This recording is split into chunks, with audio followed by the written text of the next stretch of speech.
But we have further, if you go, there's a mosque. What is that mosque? It's called as Hazrat Bal. Means one hair of Muhammad Sahib is kept in that place. I said, really, just imagine one hair of Muhammad Sahib was kept in that place, and I got it up at least 5 miles away. So you can imagine that hair may not be aware of the vibrations it has. But the one who is a human being and a realized soul gets the awareness 5 miles away from that hair that there lies the hair of Muhammad Sahib. Now for this hair there has been a big quarrel and fight and this and that, and then it was replaced, all sorts of things. But the ones who are fighting even for that do not know what it is. Just fighting for nothing at all. Like that you can see that those things which have got, we can say, matter in it. Same matter becomes a human being after some time through evolutionary process. And the same thing which was just a matter, when it becomes a human being, becomes aware of those divine vibrations. Before that it cannot. So we cancel out all animals. I had a dog which used to vibrate. If anybody came, they would say, "Mother, what vibrations coming from this dog?" It used to feel. If some man with nasty feelings or something would come in the house, he knew it was, so he used to bark on that. He knew many things. But he was not aware that he had vibration. He could not feel himself that he had vibrations. He kept a very good health and he was a pedigree dog, but the doctor said that this dog is remarkable for his own pedigree. He's too tall and too broad and very healthy. See? But because of vibrations, he kept up that kind of health. So one has to understand that you become the truth means your awareness itself becomes aware of divine. That your central nervous system, or you can say your brain, evolves to that state that you can feel the vibration. That's one thing. Then you can not only feel the vibrations, but you can discern them. You can find out whether these are good vibrations or bad vibrations. Then you can also say whether these vibrations are partial or full vibrations from the person. If the person has got some sort of a disease or a trouble, you can, without knowing a word about medicine, you can say this person is suffering from such and such disease. Imagine the computer that we are. We are really the greatest computer that anybody can produce. Human beings can't produce this computer. The one they have produced is just a copy of this, which is not such a great copy also. Because this computer sees something and knows this is this. It doesn't think. Can you think of a computer which doesn't think? Just without thinking it knows. And that's the computer we are. Now this great computer of our brain, which just sees and knows, feels and knows, smells and knows, this special computer becomes a greater, we can say a subtler instrument which knows the divine, which feels the divine, which understands the divine and can maneuver it. It can maneuver it. For example, a person has got some problem. He's suffering from some disease. He knows how to cure himself. Also, he knows how to cure that person. Now, I've known many people who say that they are healers. Some people heal also. But it can be very dangerous with these healers, because these healers are not the people who have any knowledge about the divine. Some of them could be realized souls, could be. But they do not know what they are doing, what they have to do. And some of them, most of them are not the ones who are realized souls. They are the people who use a kind of a spirit. Like in this England, here in London. We had one hospital once upon a time called Late Dr. Lang's Hospital, called as Dr. Lang's International Hospital or something like that. Now this doctor was dead. And he manifested into a soldier somewhere in Vietnam and told him that you go and see my son. And when he came to see the son said, how do you say that my father is in you? He said, I'll tell you the secret talks you had with your father. Then he talked. He was amazed. Now he said, your father wants me to start a clinic. He said, are you a doctor? I said, no, I'm not a doctor. But he said, there are many doctors who have died without expressing their skill. So they would like to have, and we should start this clinic. So the boy agreed and they started a clinic. Now see, the father did not possess the boy, but he possessed some another healthy person in Vietnam. When he got a shock, then he possessed him. And then they started their healing process. So actually I came to know about them because there was one lady in India who came to me, and she came to see me because she was suffering from horrible nervous trouble. And she came before me, she was shaking just like this. So I said, what's this? He said, this is my nervous trouble. Then she told me that she had some ulcer in her stomach and she had some problem with the ulcer. And she knew about this Dr. Lang's international thing from someone. So she wrote to him saying that please cure me. And one day she was just resting in her bed. They told her that on such and such day you rest in your bed and at such and such point that will cure. And she felt the shaking in her body. The whole shaking came to her as a shock because they didn't tell that she would be shaking. And after the shaking stopped, her ulcer was cured and she felt very much better. But as the time passed, within 3 years' time, she discovered that she is a very nervous woman. She got frightened of everything and she used to shake. And at a very young age, her whole body started shaking. And doctors couldn't understand what sort of a disease is this. Now, this kind of a thing can be also a so-called healing. But the healing has to have an intelligent answer after the transition. Supposing we say SahajaYoga can heal cancer, then we should be able to tell a doctor how we have cured the person of this trouble. It's not just I have touched a person and I have cured. Yes, it happens that way, it may happen. But that doesn't mean that there is no explanation for it. There has to be an intelligent explanation that on such and such center, we found that it was exhausted, and when this exhausted center was triggered by some entity, then the cancer took place, and what we have done is to put back the center. Now the doctor would be surprised because he will be surprised to know that we know exactly where the cancer is, we know exactly how to put it right, and we can give a full explanation to him from what plexus it has happened to what it has gone. He'll be surprised. Then if you give realization to that doctor, he gets realization. And then he himself can cure other people, he can cure himself also. But it has to have an intelligent explanation. This is what the truth becomes when you become a realized soul.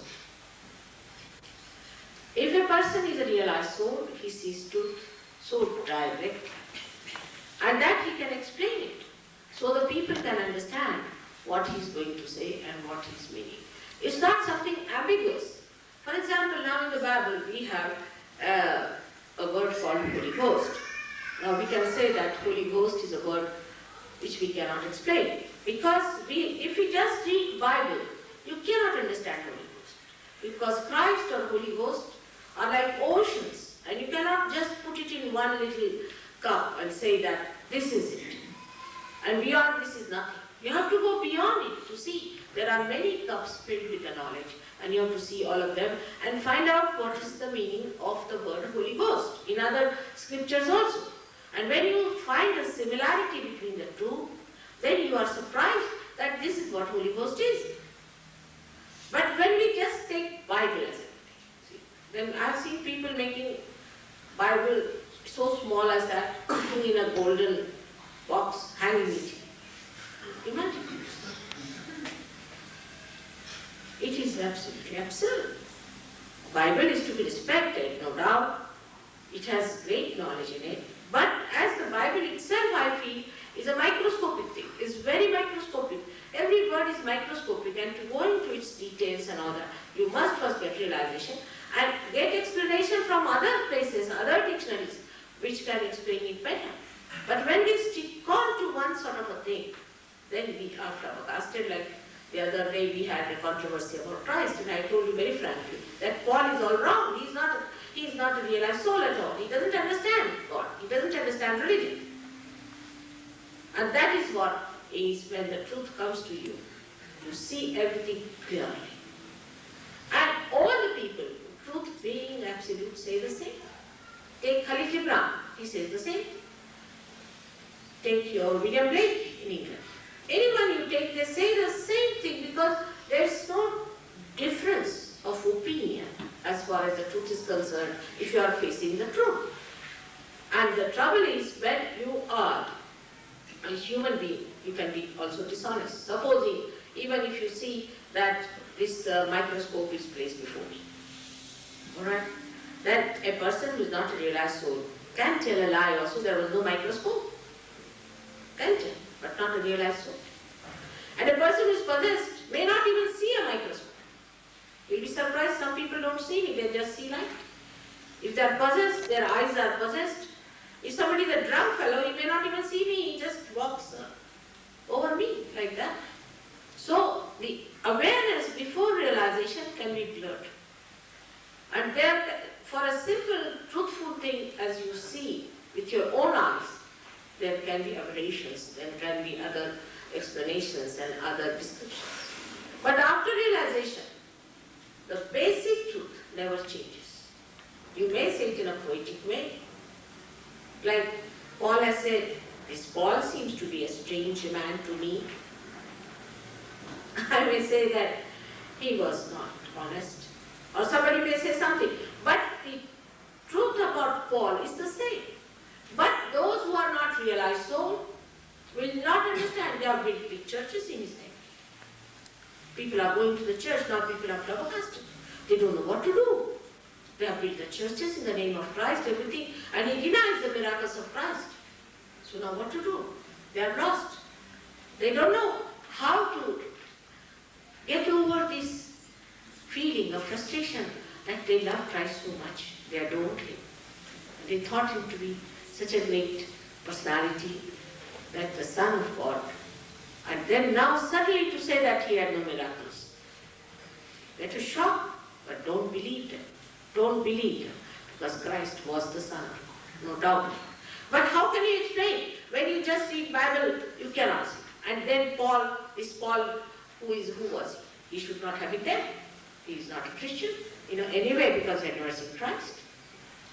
So this kind of a challenge, only a person who is a realized soul can put it, and all realized souls will stand by with that person. They'll have the same voice about it. Whether you go to the antiquities or you go in the future, any time a realized soul will come, he say the same thing. That's why there is so much similarity. I should say the unity in all these people, whether it is Lao Tse, or whether it is Muhammad Sahib, or whether it is Radha Janaka or Nanaka, they say the same thing. Now, where is the difference that comes in? Also, we see very clearly when the truth is your own. The difference comes that these incarnations came for a different type of a job. Like Moses came to establish the void, as we say here, in the center. All these primordial masters came to do that. So their job was, like we can say Guru Nanak, or all these people who were primordial masters, came on this earth to establish the balance. And that's why, whatever they have said, all of them have said the same thing. Then came Rama, supposing Rama came on this earth. He came here to establish the benevolent king. What is a benevolent king? The idea of a benevolent king. So he talks differently.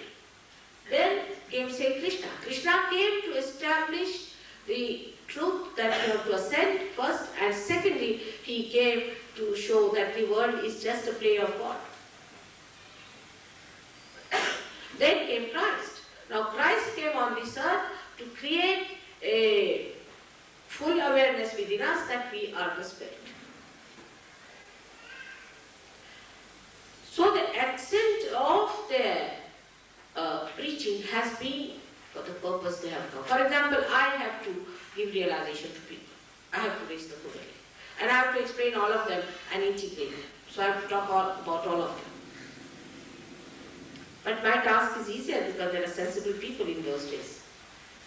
But when Christ lived, what sort of people lived? They are absolutely cruel, violent, nonsensical.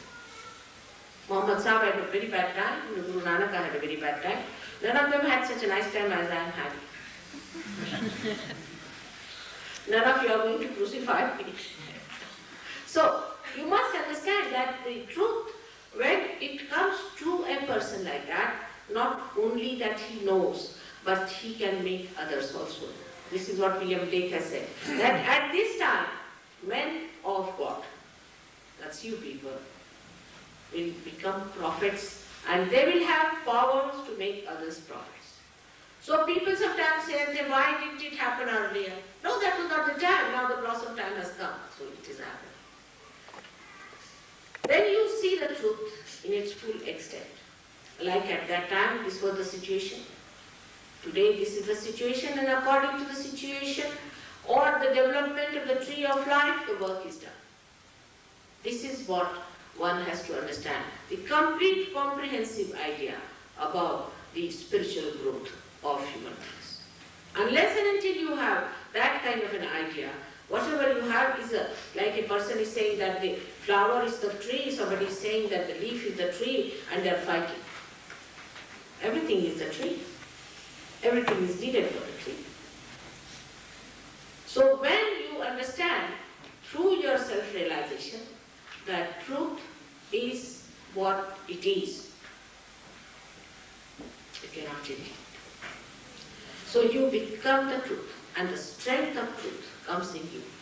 And then you're not afraid of anything. You say it out loudly. Say, this is the truth. I know this is the truth. People may not accept it. They may crucify you, do what they like. But truth is truth. And that truth remains forever and ever. It is eternal. But this brain that we do not think much of becomes aware of the truth. This is the blessing of the truth upon us, which comes to us through our self-realization, or we say through our spirit. There can be complete 7 lectures on truth if I go on, but I think I have to see to the other side of it, what else it does. The another thing that happens to you is your attention. Now our attention is outside. The reason is our brain has become like a prison. And the rays that come into us of awareness also are thrown out. And as a reaction, our attention goes outside. If I tell you to take your attention inside, you cannot take it. Just cannot. Something has to happen inside. And that's why when this Kundalini rises within you, then your attention is attracted inside, and this happening takes place. And then you find that you can enter inside as well as outside. But otherwise you cannot. Many people say that we are praying. Now you are praying outside. There's no connection. First the connection must be established. So when your attention is outside, you react to everything. For example, I come and see these flowers, then I react to it, and then I say something, or another thing I see. All the time I'm reacting outside. As a result of all the kind of sensations we get out of our reactions, our attention becomes absolutely disturbed. And we get into a lot of troubles. First of all, our eyes are not steady. They go on hovering from here to there, or God knows what we are looking for. The eyes become impure because we start thinking about things. As soon as we see something, we start thinking, and a barrier is created. For example, there's a beautiful piece, something very beautiful you see. And looking at it, if there's a thought, you cannot enjoy. But if there is no thought, there's pure rapport, pure connection between that beautiful art and yourself, then you just see it and enjoy that joy of the artist which he has poured into it without thinking about it. Otherwise, normally people will think, oh, how many pounds can I save? Or what should I do? Should I purchase it or not? All sorts of nonsensical, flip and cheap ideas can come into your head. Or could be something higher also, this color is not matched with that and this. But a person who is a realized soul will just see. Just like children, they just do in the same way, without thinking. So the first thing that happens to your attention, that the thought subsides. Thought is the first problem that has started with ego. And now when the thoughts subside, then you become peaceful. People talk of peace. You should have peace. How can you have peace? It's not possible. It's an impossible situation. You see, we think by thinking, by organizing, by manipulating, we'll have peace. You cannot. You cannot have peace that way. How will you have peace? When the peace is established on your attention. When your attention is peaceful. When we are absolutely without any thoughts, then the peace resides.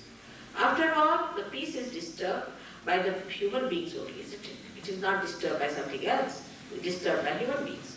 And now, if the human beings are not peaceful, how can you have peace by talks? On the contrary, when there are talks, be sure that there will be some violent action after that. Always it happens. Because thought is incapable of keeping your attention in balance. Now, how do you remove the thought from your mind is the problem. Thoughts are all the time in your mind. If you get possessed, you may not have thoughts. But otherwise, which is the other way? The other way is the Kundalini, when it rises. A thought rises and falls off, another thought rises and falls off. But when the Kundalini rises, then what happens? These thoughts become elongated and start subverting inside. And there is a gap in between. And this gap is the place of our peace. If you achieve that peace, the world peace can be achieved. By just taking placards, by shouting for peace, you cannot establish peace. Peace has to come from the hearts of humans. In the hearts of human beings, peace can be only established when you establish the spirit within you. Its core, where it manifests the bliss of peace. When you start enjoying the bliss of peace, you don't want wars, you don't think of wars. And that is the stage where now the human beings have to rise and go to that.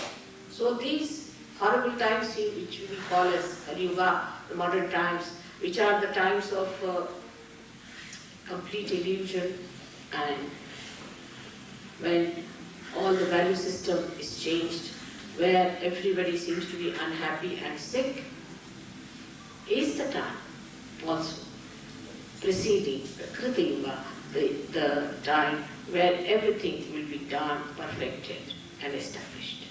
That's the meaning of Krita Yuga. So to begin with, primitive times, which were called Krita Yuga, are established again. The primitive is again established, but here with the awareness. Like as I told you, the matter becomes aware of itself. The Kundalini, which is a potential thing, which is a potential power of desire within us, which is we can solve the primitive, manifests itself and becomes aware of itself. That is what is SahajaYoga today.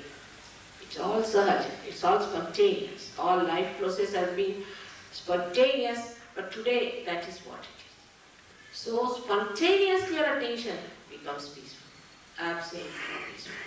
And when that peace is achieved, that peace is established within your heart through the ascent, then every bit of that peace emits peace. Such a person, wherever he is, he emits peace. wherever he is. If there's a quarrel going on, there will be peace. Even we have seen, if there's one person who is a realized soul in a train, and if there's an accident, everybody is saved. Even one person.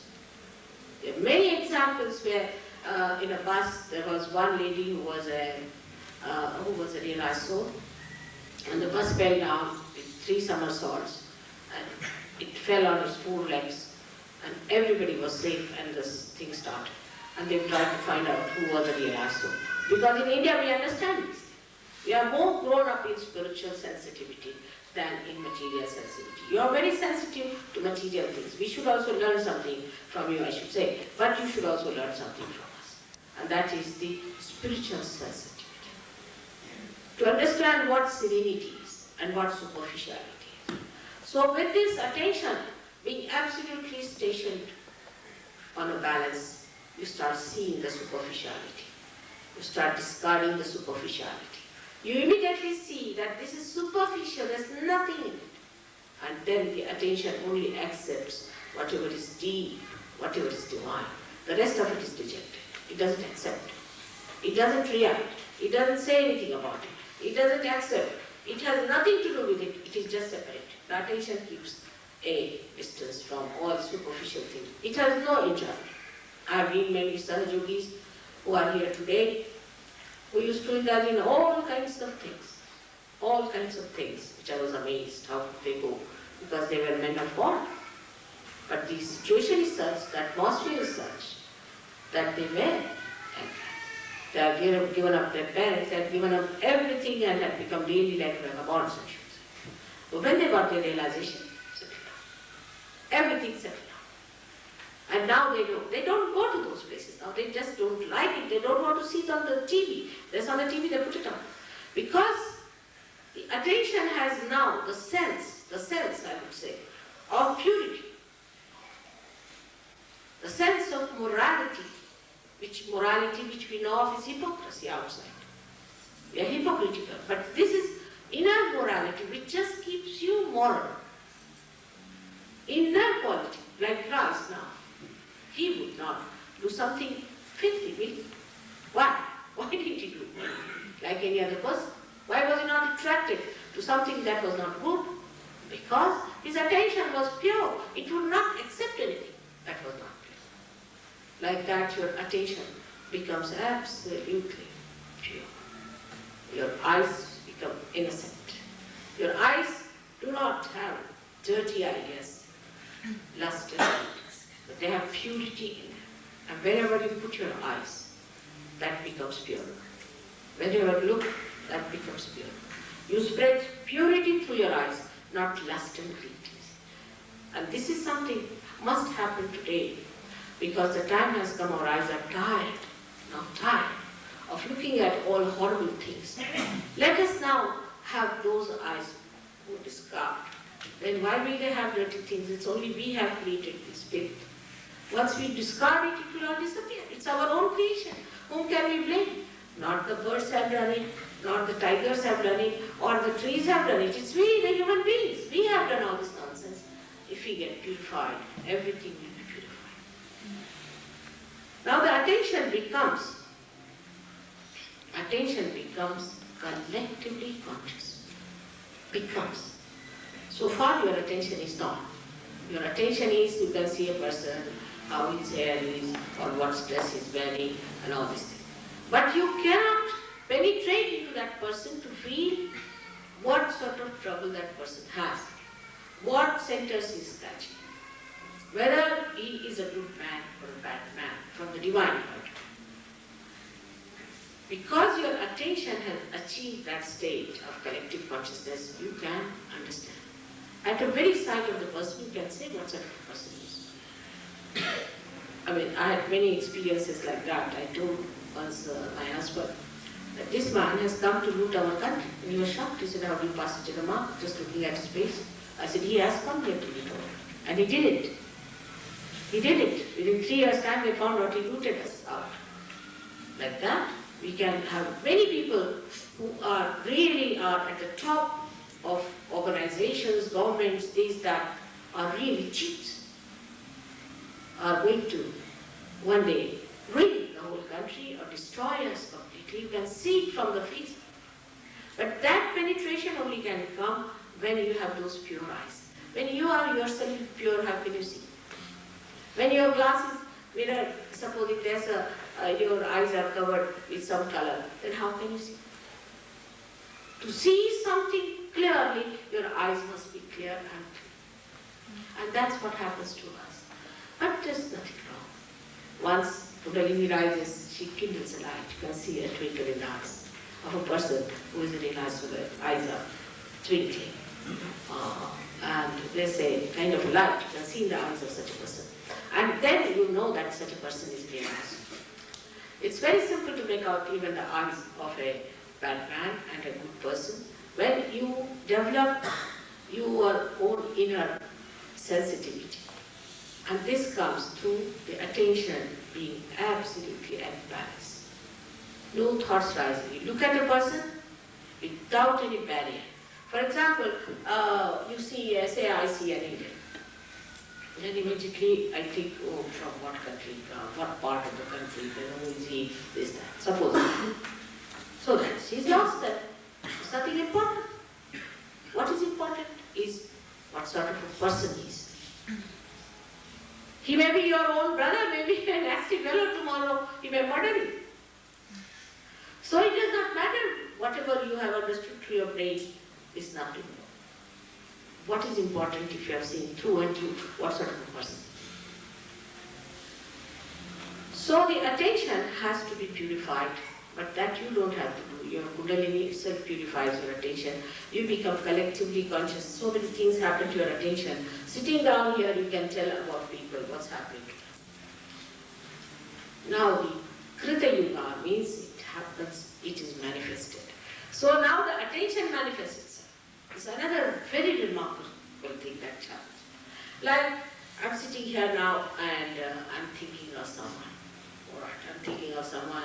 If I want, I can think. If I don't want, I need not think. That is the situation. But after realization, somebody needs your help. You just think of that person. And if you think of that person is helped.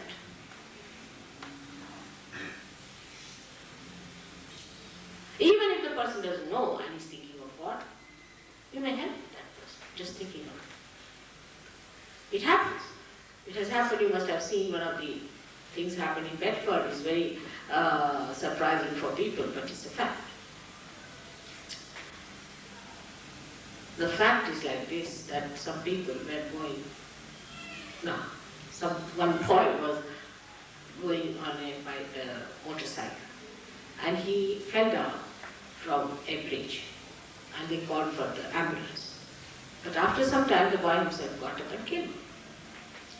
And they were surprised because they expected him to be dead. They were surprised, how did he walk up?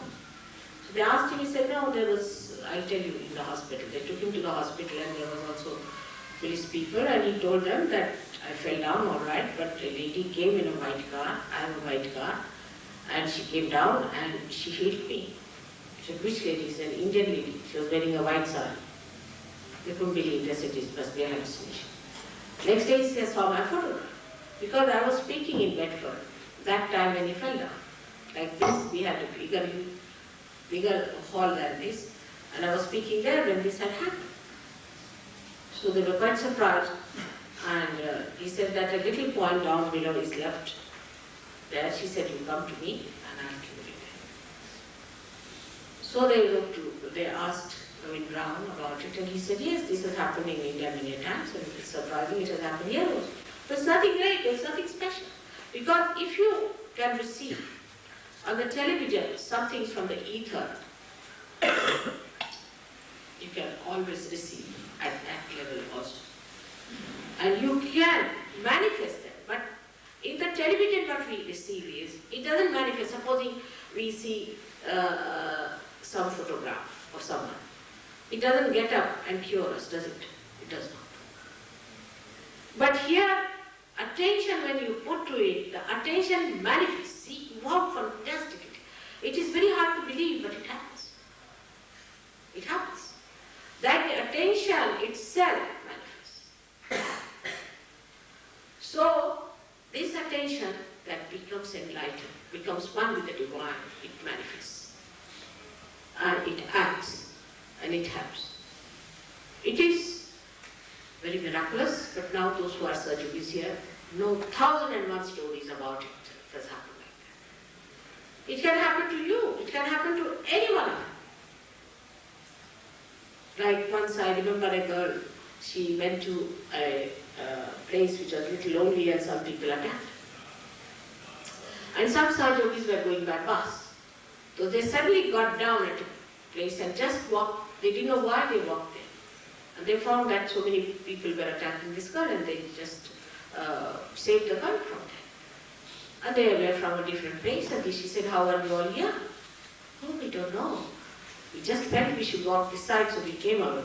We felt the vibrations, we just came, walked here, and we saw you in this condition. It can happen that way. So you become one unit, like the part and parcel of the body. So you become, the attention makes you a part and parcel of the whole body, but also the awareness of it. Like this finger is the part and parcel of the whole body. But is not aware. Is not aware that it is a part and parcel of the whole body. It acts.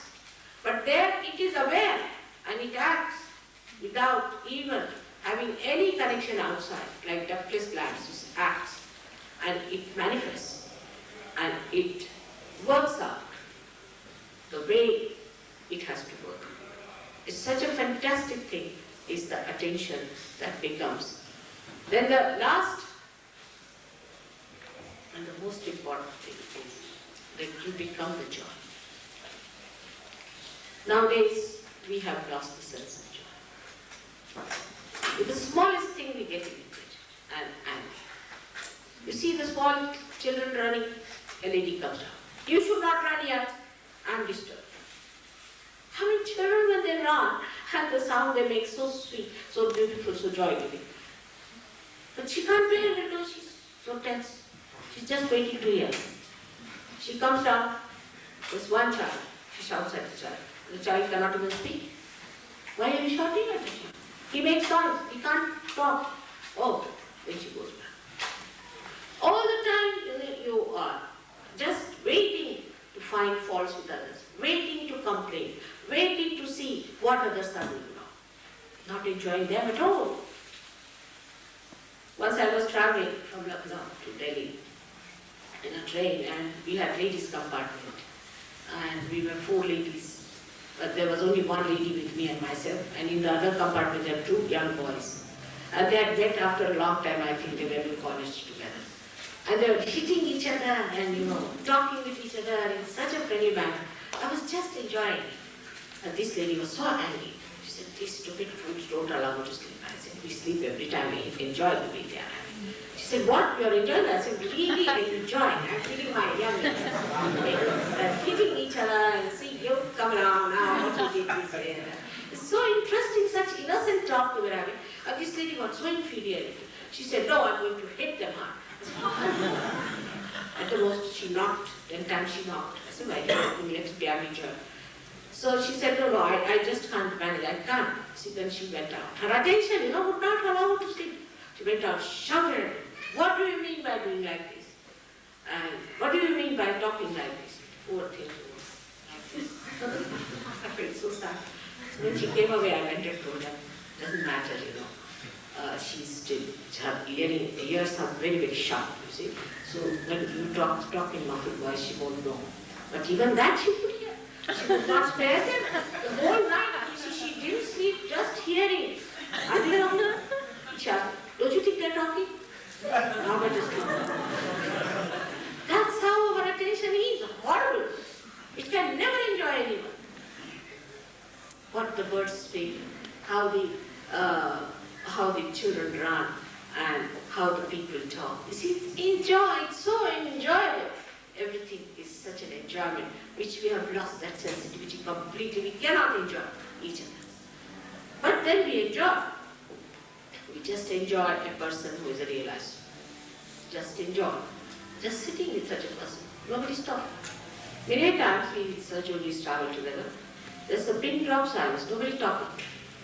And the ticket collector said, why, are you meditating or what? Nobody's talking, just sitting, enjoying. He can't understand what's the matter with this thing, they're not talking. Nobody talking, just enjoying each other, just sitting, enjoying the company. Then nobody bothers about the comfort. You know, sometimes we have our programs where we have 1,000 people or something. And it's also sometimes we go to India, it's a horrible Spartan living, absolutely Spartan to the last, we can say. And they don't mind at all. They don't mind anything. I said, Baba, you want to go to villages, but we prepared this horrible place. Oh, no, no, Mother, we enjoy. They said, our Kundalini rises just like home it goes in. And we just enjoyed that. We don't want anything else. And it is so difficult for them to send back to their own countries. We have to actually push them with a pistol. Now go back. And they enjoy all the discomfort in that country. I was surprised. Absolutely most uncomfortable places there. But we had 4 Americans once. 3 of them ran away. They couldn't bear it.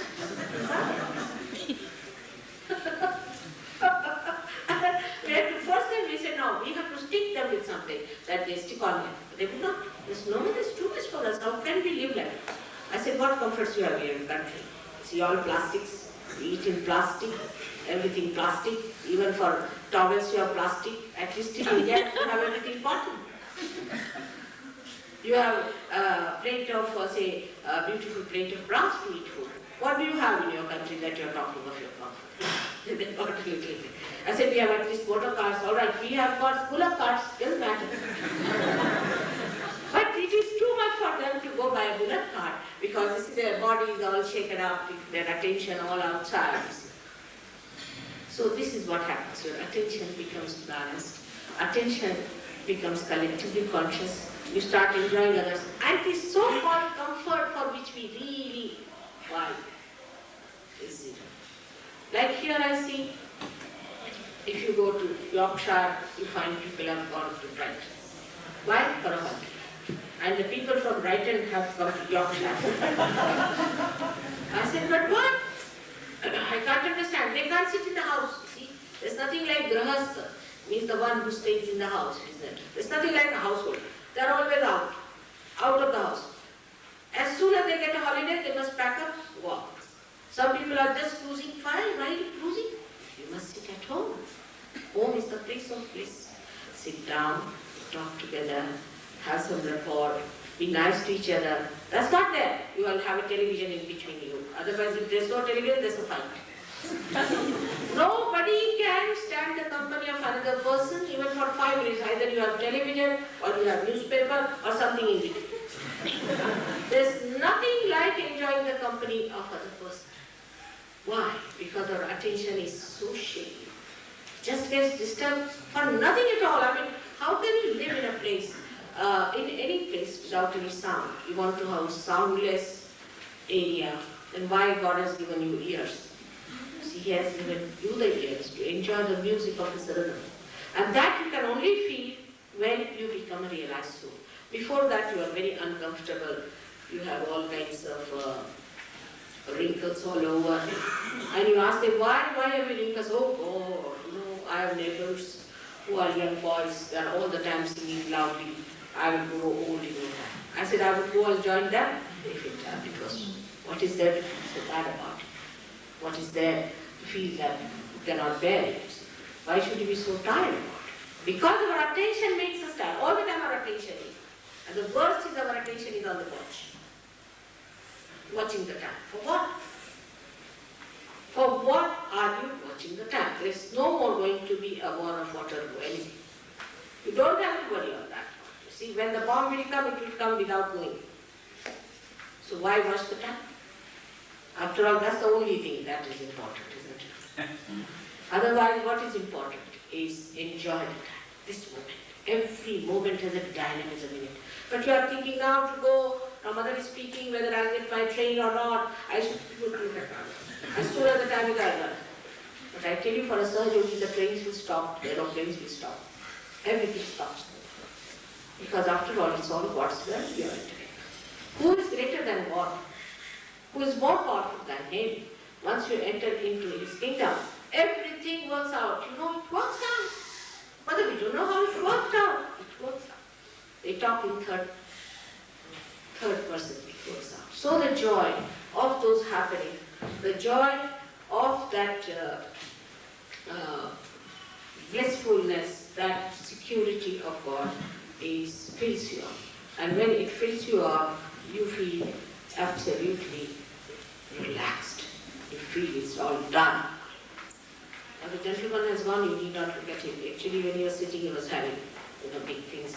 And it happens with people because I think he's a possessed person. And with me sitting here sometimes, they go into contortions and do all kinds of things. Better that he's gone.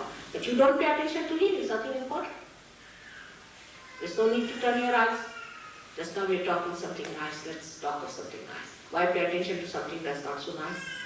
So attention should be at the nice things, as we say, but it is never. How do we do it? We do it by enjoying the nice things, by understanding the nice things. Just our attention goes there, and whatever else may be there, we just don't see. We just don't see. We went once to a place called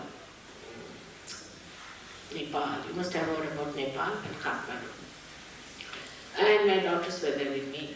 And normally Indian people are a little bit sort of, daughters, they wouldn't carry them to places if there are erotics and all that. Actually, we had never seen erotics in our lives, because our attention is not there. So we saw the whole of Nepal, we never saw any erotics, Second time I went, my disciple was there, and he was writing a book. And he said, Mother, do you know that Nepal has the maximum number of erotics? I said, no, we never saw. We were moving about with our daughters. We had never seen any erotics anywhere. Oh, it's full with them. I said, where? On top of every temple. I said, why do you see the top of the temple? Why don't you see inside the temple? He said, no, on top of the temple, you'll find lots of these erotics. I said, where? To my amazement, when we went there, the Japanese had put up long these wires and what you call them, those big, you use machine-like ladders, you see machine-like ladders, special ladders they have. And with the zoom lenses they were taking photographs of these erotics. I said, Papa, what's the matter with these? He said, what is there to see in them? And they were taking photographs of these. I said, from this distance I can't see. I mean, any Indian who goes there, goes to a temple, his attention is on the deity. And he's not bothered, we never saw these things. What is there outside? And these Japanese are with the zoom lens, one falling down and holding on to the wire, another standing on his head, trying to arrange the camera. To get what? That filth, that. I was amazed. Because our attention is used to filth. You see, if people who are, we call them sweepers in India, they have to clean which is not a very good thing, but they do a dirt cleaning thing or a garbage cleaning. And they have no nose to feel the dirt. You see, they become like animals. They can pass through any dirt or filth. Same thing has happened to us. We have no sense left of sin. What's wrong? So what? That's what. We have lost the sensitivity to sin. But after realization, you just become sensitive. And you abhor it, just leave it. So the discrimination takes place. You can never enjoy a sinful act. And the enjoyment of righteousness and virtue starts flowering into you, you become a flowering personality. You really enjoy yourself. You never say, I hate myself. Or you never use this word, I hate you. Next moment, I love you. That sort of nonsense goes away from your tongue. You become a beautiful person who is never bored. Who is never bored. You enjoy your own company so much. Even if you are engaged, you are enjoying yourself. You are outside, you are enjoying yourself. Because you are there, you are not lost. So this is how our attention becomes enlightened and you become the joy. And this joy fills you up completely. You become a personality of magnetism, complete magnetism. I was surprised that the best perfume that they produce in Paris is called as joy. The most expensive is joy. I think they have found out that joy has that magnetism in it. And it is from pure flowers. Actually, these flowers we find in India. I don't know where you find them here or not, from where the joy is made. But whatever it is, what I find that the people are hitting the point all right in every way, that this is joy, the perfume. Joy means, joy is the perfume in a human being. If you have that joy within you, you may not take bath for 10 days, you will have never a problem of any smelling or anything. Because you are perfume, you become perfume. Anywhere, even some people think of me, they get the perfume. All kinds of perfumes. It happens like that. Because in the attention, the Mother Earth, which was the element, the matter, becomes the perfume. The causal of the Mother Earth is perfume, it becomes the perfume. The magnetism of the Mother Earth becomes the magnetism in your personality. Whatever you have got it from 5 elements goes back into its primitive state in the sense it becomes its causal, like it becomes the glow. The tejas is the causal of light. The causal of light is tejas, is the glow. Your face glows. Your skin glows. There's a glow on your face. Sometimes you find glow around thing. But to see glow is not good. That I'll tell you sometimes later. But you do see. A person like this has glow on his face. So you become your primitive, or you can say your causal, of which you are made, all the 5 elements express in its causal. But now the causal is aware. That's the only difference there is. So you become the joy, source of joy, and the giver of joy. And you yourself enjoy yourself, because yourself is so glorious, so great, and so joyous. May God bless you.